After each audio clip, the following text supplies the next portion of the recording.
Dans cette vidéo, vous allez voir comment la distillation fractionnée sépare les pétroles bruts en différentes fractions utiles. Le pétrole brut est le terme utilisé pour décrire un pétrole non traité. Il s'agit du pétrole extrait directement du sol, que ce soit sur terre ou dans la mer. Cette ressource est très précieuse. Elle nous fournit de nombreux hydrocarbures, dont certains servent de combustible et d'autres sont utilisés pour la fabrication de produits chimiques et même de plastique. Cependant, sous sa forme brute, le pétrole est une substance visqueuse de couleur noire, semblable à du goudron. Et pour être utile, les différentes fractions des hydrocarbures doivent être divisées par distillation fractionnée.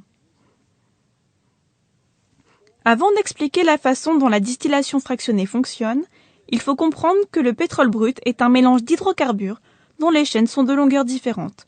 Certaines sont de très petites molécules et d'autres de très longues. Les forces intermoléculaires agissent entre les molécules et plus les molécules sont grandes, plus la force intermoléculaire est élevée. Comme vous pouvez le voir, les molécules plus petites possèdent des forces intermoléculaires plus faibles et il faudra donc moins d'énergie pour les séparer et les transformer en gaz. Leur point d'ébullition est plus bas.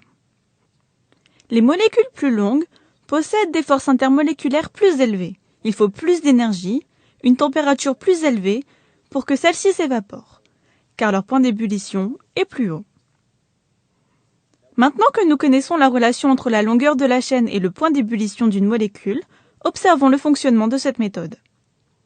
Comme vous pouvez le voir, le pétrole brut est chauffé à haute température à l'extérieur de la colonne à fractionnement.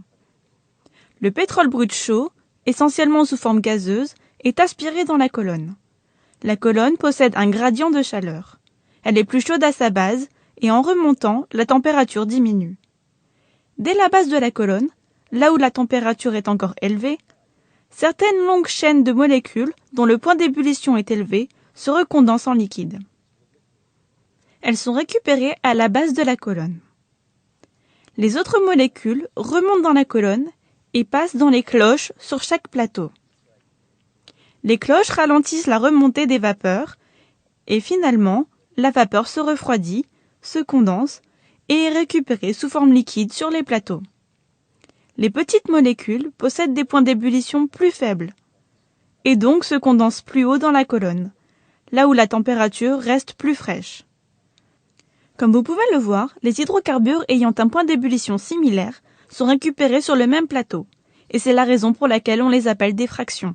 Ce sont des mélanges d'hydrocarbures avec des points d'ébullition semblables. Chaque fraction a son utilité. Certaines fractions, par exemple, constituent l'essence utilisée comme carburant automobile. Le naphta, utilisé dans la fabrication de produits chimiques, le kérosène en tant que carburant pour avions, le gazole, utilisé comme carburant pour les voitures, camionnettes et camions, ainsi que le bitume, un mélange de chaînes d'hydrocarbures larges utilisé pour la construction de routes. Désormais, à la fin de cette vidéo, vous devez savoir que le pétrole brut est un mélange d'hydrocarbures important et que la distillation fractionnée est la méthode utilisée pour diviser le pétrole brut en fractions utiles, ayant des points d'ébullition proches. Vous devez savoir que les petites chaînes de molécules sont récupérées au sommet de la colonne car leurs points d'ébullition sont plus faibles, et que les longues chaînes de molécules sont collectées plus bas dans la colonne car leurs points d'ébullition sont plus élevés.